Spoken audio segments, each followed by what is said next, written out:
10 लाख थाखानि माबा cultural stage अपेन cultural stage बानायनो होननानै जिहेथु जोंना फैसा अलरेडि दङ दा बेजोंनो बेयाव बानायगोन होननानै आङो बिथांमोनखौ वार्ड होबाय आरो साननैसो उनावनो बेयो आराम्भ जागोन। जोबोद मोजां मोनदों जोंनि बर'नि गोदान बोसोराव बे फालिजानाय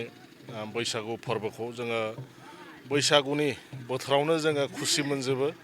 बैसागुनि खोथा खोनाबानो गोसोआ मानिया बहाबा बैसागु फालिगासिनो दं होनबानो ओंखारनो गोसो जायो। दा जोंनि बिरदाव मोसाहारि लिंनाय लगे लगे आं न'आव थानो हायासै लगे लगे फैबाय जोंनि खुंग्रिङाव बिराद मोजां जादों प्रग्रामा बिदिनो जोङो जुगे जुगे जोङो फालिनो हानो होननानै जोङो आर'ज गाबो आरो बिदिनो जोङो बर'नि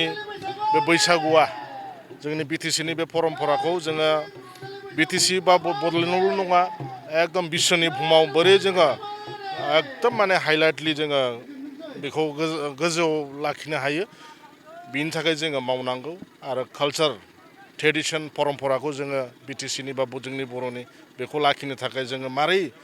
हायो जोङो माने सेस्था खालामनांगौ जादों। बिराद मोजां दानि बैसागु फालिनाया जोङो नुनाय हिसाबै आगोलाव जों उन्दैयाव नुदोंमोन जोङो बैसागु माने लोंनाय आरो जानायल'मोन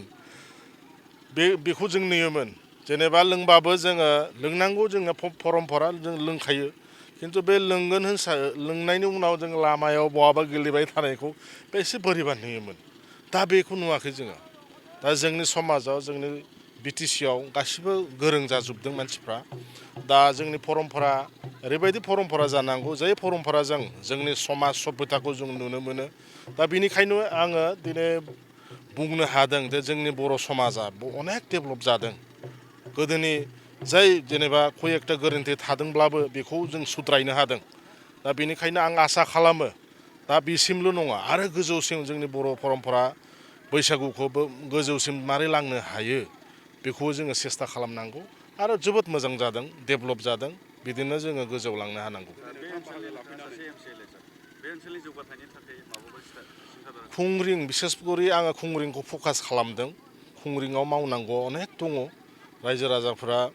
बेनि लुबैदों आरो बेनिखायनो आं दिनै फैदों होननाय हिसाबै आं बारा होनो हायाखिसै 10 लाख थाखानि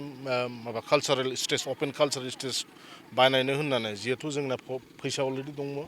दा बेजोंनो बेयाव बानायगोन होननानै आङो बिथांमोनखौ वार्ड होबाय आरो साननैसो उनावनो बेयो आराम्भ जागोन।